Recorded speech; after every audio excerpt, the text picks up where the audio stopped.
கண்டிப்பாக வந்து 100க்கு வந்து 90% வந்து குஞ்சை வந்து இழப்பை வந்து தடுக்கலாம்.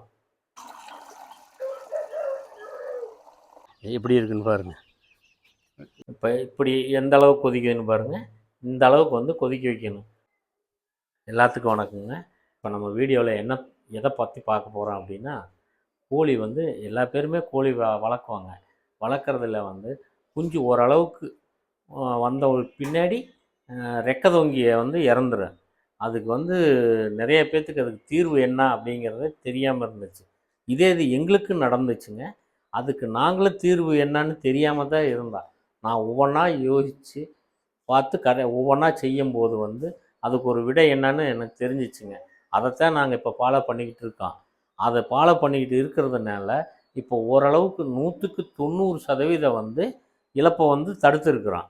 அதனால வந்து அதை வந்து உங்களுக்கு பகிரலாம்னு தாங்க இந்த வீடியோ போடுறேன். கோழி குஞ்சுகளை வந்து காப்பாற்றுறது வந்து பெரிய வேலை இல்லைங்க. அதுக்கு குடி தண்ணி தான், வேறு ஒன்றும் கிடையாது. அதை ஒரு மூலிகை தண்ணியாக வைக்க போகிறோம்.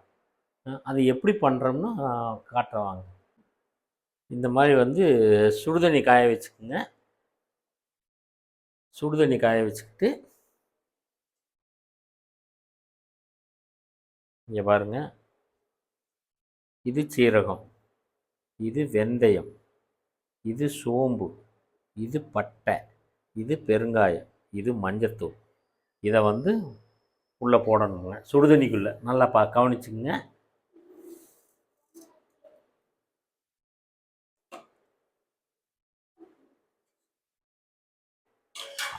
அடுத்துங்க இந்த வருங்க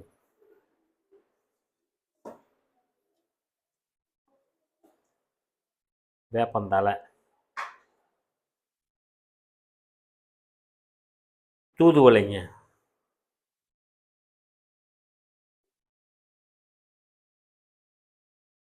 துளசி,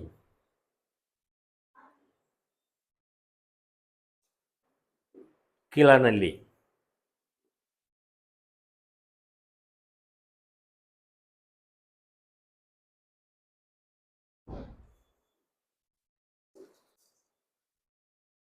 குப்பமேனி,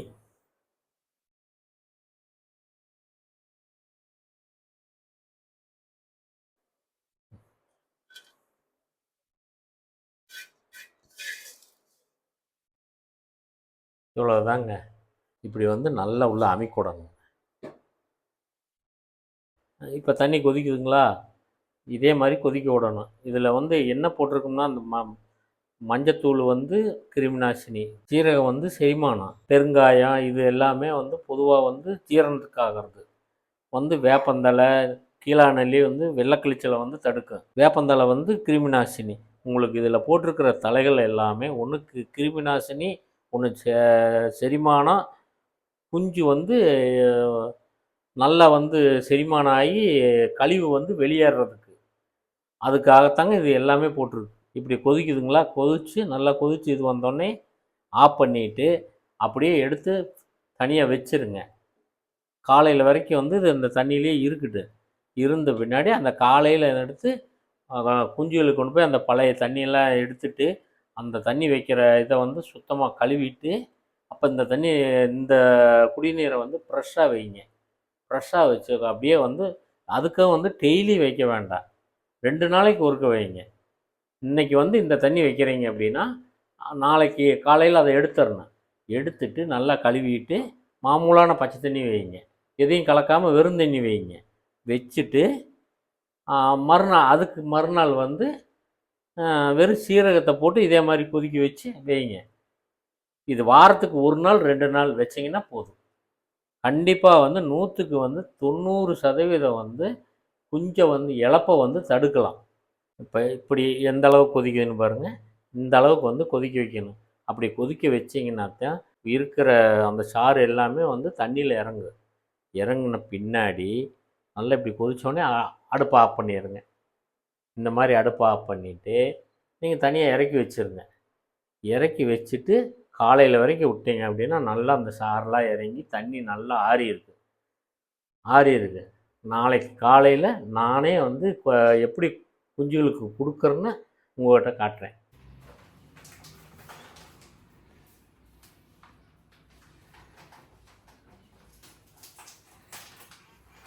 நைட்டு வந்து அந்த குடிநீர் வந்து மூலிகை குடிநீர் வந்து காய்ச்சினோம்ங்க. விடிய விடிய வந்து அதிலே ஊறி இருந்துச்சு. இப்போ காலையில் எடுத்து அதை வடிகட்டி குஞ்சுகள் கொண்டு போய் வைக்க போகிறோமுங்க. நைட்டு போட்ட மூலிகையில் வந்து நாங்கள் வெத்தலையும் சேர்த்துருக்குறோம். ஆனால் அதை வீடியோவில் வந்து நாங்கள் காட்டாமல் விட்டுட்டோம். நீங்கள் செய்யும்போது வந்து வெத்தலையும் கூட சேர்த்து பண்ணிங்கன்னா இந்த பனிக்காலத்துக்கு வந்து கோழிகளுக்கோ குஞ்சுகளுக்கோ வந்து சளி பிடிக்காது, நல்லாயிருக்கும். இந்த வடிச்சிட்டோமுங்க. அந்த மூலிகையோட இது பார்த்துக்குங்க. இப்போ அந்த தண்ணியை வந்து அதில் வடித்தாச்சு. இன்னும் இந்த தண்ணி தான் கொண்டு போய் குஞ்சுகளுக்கு குடிக்க வைக்கணும். அதே மாதிரி வந்து இது வந்து தண்ணி நல்லா திக்காக இருக்குங்க அந்த மூலிகை இதோட. அதை அப்படியே வச்சோம்னா அது வந்து நம்ம ஓவர கசப்பாக இருக்குது, அதனால குடிக்காது. அதுக்காக வந்து தண்ணி வந்து எக்ஸ்ட்ரா 1 லிட்ரு 2 லிட்ரு கலக்கணுங்க. இந்த கலக்கணும் பாருங்கள். இது வந்து 1 லிட்ரு தண்ணிங்க.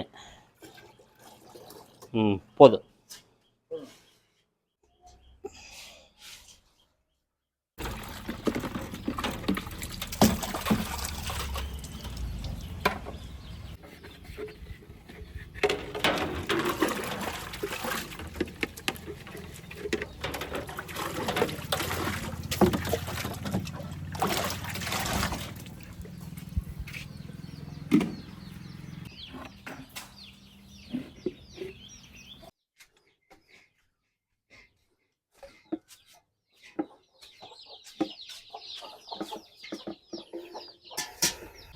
இறை வைக்கிறதுக்கு முன்னாடி அந்த பல இறையெல்லாம் சாப்பிட்டு வெறும் மாவாக இருக்குது, அதை வந்து காலி பண்ணணும் முதல்.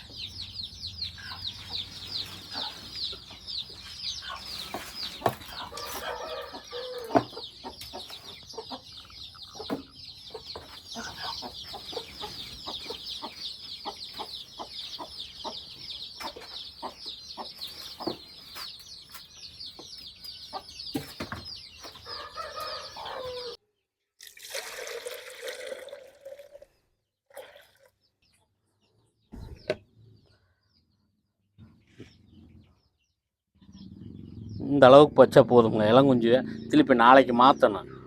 அதனால் வந்து சும்மா அளவளவாக வச்சிங்கன்னா போதும். நம்ம ஃபுல்லாக வச்சிங்க அப்படின்னா குஞ்சு நாளைக்கு குடிக்காது. திருப்பி வந்து நாளைக்கு காலையில் திருப்பி எல்லாம் மாற்றணும். சும்மா வெறும் தண்ணி தான் வைக்கணும். அப்புறம்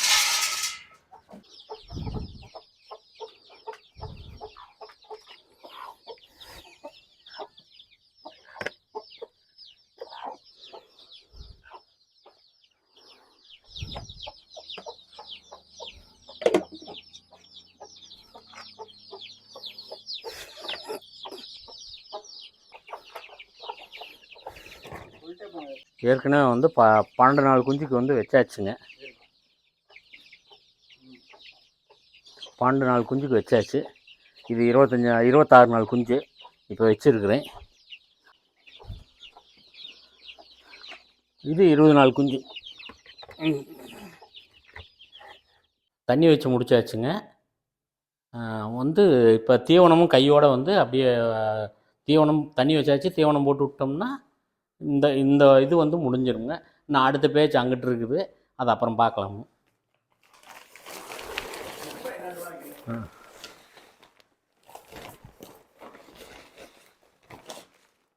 இது வந்து கம்பெனி தீவனம்ங்க, சாட்ரு. இது வந்து கம்பு.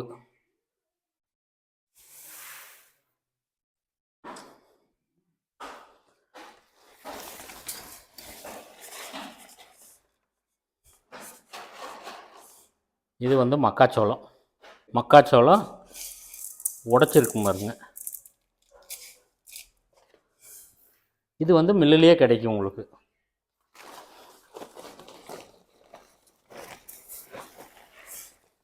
இது வந்து அரிசி.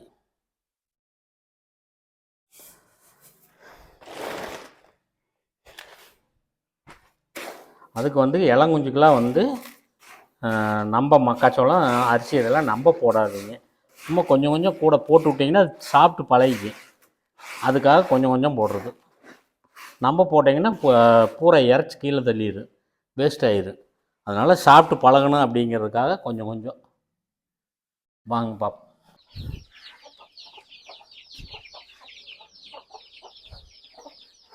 பா பா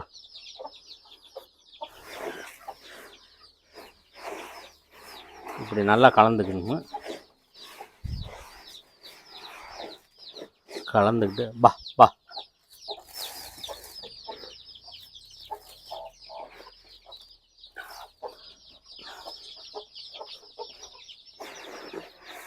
பா பா பா பாருங்கள் எப்படி நல்லா சாப்பிடுது. அங்கே கீட்டு வாங்குற குஞ்சு கீட்டு வாங்கிட்டு இருக்கு. நல்லா இற சாப்பிட்ற குஞ்சு நல்லா இற சாப்பிடுது. இப்படி சாப்பிட்டு அந்த தண்ணியை குடிச்சிங்கன்னா குஞ்சு வந்து இழப்பு இல்லாமல் நல்ல முறையாக நல்லா வரும். பா இப்போ அங்கே அந்த பேஜில் இருக்கிற பூராக்குமே எல்லாமே தண்ணி வச்சு இற வச்சு எல்லாமே பண்ணியாச்சுங்க. இப்போ வந்து இங்கே அந்த இதெல்லாம் க்ளீன் பண்ணி தண்ணியை இறையும் இப்போ வைக்க போகிறோம். இது வந்து 39 நாள் குஞ்சுங்க. இந்த இப்படியெல்லாம் இருக்குதுங்க. இதை எல்லாமே எடுத்து நல்லா கழுவி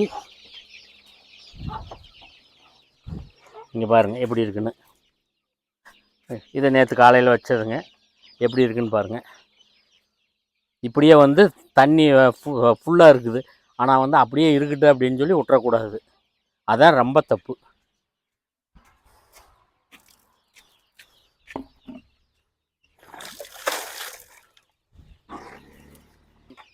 இங்கே பாருங்கள் எப்படி இருக்குன்னு பாருங்கள். நேற்று மதியானம் வச்சது, இன்றைக்கி 24 மணி நேரம் ஆயிருக்கு. எப்படி இருக்குன்னு பாருங்கள். ஆனால் தண்ணி ஃபுல்லாக இருந்துச்சு. இருக்குது அப்படிங்கிறக்காக விடக்கூடாது. எப்படி இருக்குது பார்த்தீங்களா? இப்படியே இருந்து அந்த குஞ்சு குடிச்சிச்சு அப்படின்னா குஞ்சு வந்து இழப்பு வந்துடுங்க. அதனால்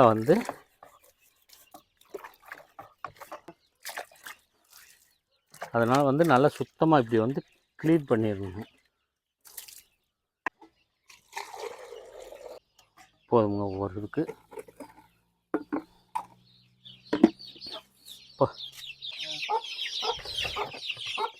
பாருங்க தண்ணி வச்சாச்சு. இந்த தீவனம் இதெல்லாமே இங்கே பாருங்க இப்படி தான் வச்சுருக்கு. இங்கே பார்த்தீங்களா? தீவன தொட்டி வந்து இப்படி தான் வச்சுருக்கு.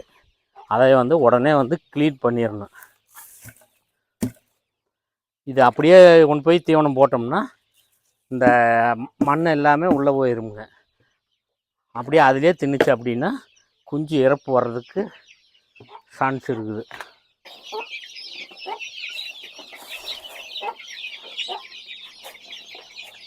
இப்படி எந்த அளவுக்கு தீவனம் போட்டோன்னே சாப்பிடுது வருங்க. அதை சாப்பிட்டு வந்து நம்ம மூலிகை குடி தண்ணியை வந்து நல்லா குடிக்கும்போது வந்து உங்களுக்கு நோய் வர்றதுக்கோ சளி பிடிக்கிறதுக்கோ எந்த ஒரு பிரச்சனை வந்து வராது. குஞ்சு வந்து இப்போ இதில் வந்து 60 குஞ்சு இருக்குதுங்க. பொறிச்சு கொண்டாந்து இங்கே அப்படியே விட்டது 60 குஞ்சு. ஒரு குஞ்சு கூட வந்து இது 40 நாள் ஆச்சு. இது வரைக்கும் எந்த இழப்பும் இல்லைங்க. நல்லா இருக்குது. இது வந்து என்னோட சொந்த அனுபவத்திலிருந்து நான் தெரிஞ்சுக்கிட்ட உண்மை. நீங்கள் இப்போ பார்த்தது வந்து நேற்று நைட்டு வந்து அந்த மூலிகை இதெல்லாமே ரெடி பண்ணி வச்சோம். ரெடி பண்ணி காலையில் வரைக்கும் அதை ஆற வச்சு அதை காலையில் வந்து வடிகட்டி இப்போ காலையில் கொண்டாந்து எல்லாத்துக்குமே வந்து அதை க்ளீன் பண்ணிவிட்டு எல்லாத்துக்கும் தண்ணியை வச்சு இறத்தட்டை எல்லாமே க்ளீன் பண்ணி இறையும் வந்து வச்சு விட்டாச்சுங்க. வச்சு விட்டு எல்லாம் முடிச்சுட்டோம். இதுதாங்க வந்து நாங்கள் அனுதினமும் வந்து நாங்கள் ஒரு நாள் விட்டு ஒரு நாள் இந்த வேலையை வந்து கண்டிப்பாக நாங்கள் செஞ்சுக்கிட்டு தாங்க இருக்கிறோம்.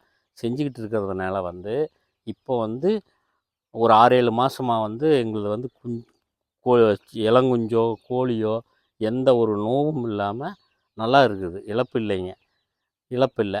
இது வந்து நாங்கள் அந்த ஒரு 6-7 மாதத்துக்கு முன்னாடி வரைக்கும் எங்களுக்கு வந்து இழப்பு இருந்துச்சு.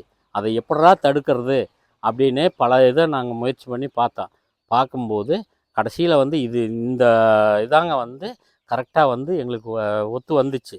அதை அப்படியே வந்து நாங்கள் கரெக்டாக வந்து மெயின்டைன் பண்ணினதுலேருந்து இன்றைக்கி வரைக்கும் வந்து எந்த குஞ்சுமே வந்து நமக்கு இழப்பு இல்லை, பெரிய கோழியும் இழப்பு இல்லை. இப்போ நல்லா இருக்குது. அதனால் நீங்கள் என்ன பண்ணுறீங்க, நீங்கள் கோழி வச்சுருந்தீங்க அப்படின்னா இதவே வந்து அப்படியே ஃபாலோ பண்ணிங்கன்னா இளங்குஞ்சோ பெரிய கோழியோ எதுவுமே உங்களுக்கு வந்து இழப்பு வராது. நல்லா இருக்குங்க. இந்த தீவன முறையை பற்றி வந்து எல்லாருமே வந்து எப்படி இது பண்ணுறீங்க அப்படின்னு எல்லோரும் கேட்டிருக்கிறீங்க. அதை வந்து அடுத்த வீடியோவில் வந்து நாங்கள் வந்து தீவனம் வந்து நிறையா முறைகளில் போடுறோம். அது ஒவ்வொன்றும் வந்து சொன்னால் உங்களுக்கு வந்து புரியாது. அதை வந்து தெளிவாக வந்து அடுத்த வீடியோவில் வந்து உங்களுக்கு எல்லாத்துக்குமே தெரிகிற மாதிரி வீடியோ போடுறோம். நீங்கள் பார்த்த வீடியோ வந்து உங்களுக்கு பயனுள்ளதாக இருக்கும்னு நம்புகிறோமுங்க. மீண்டும் அடுத்த வீடியோவில் சந்திப்போம். நன்றி, வணக்கம்.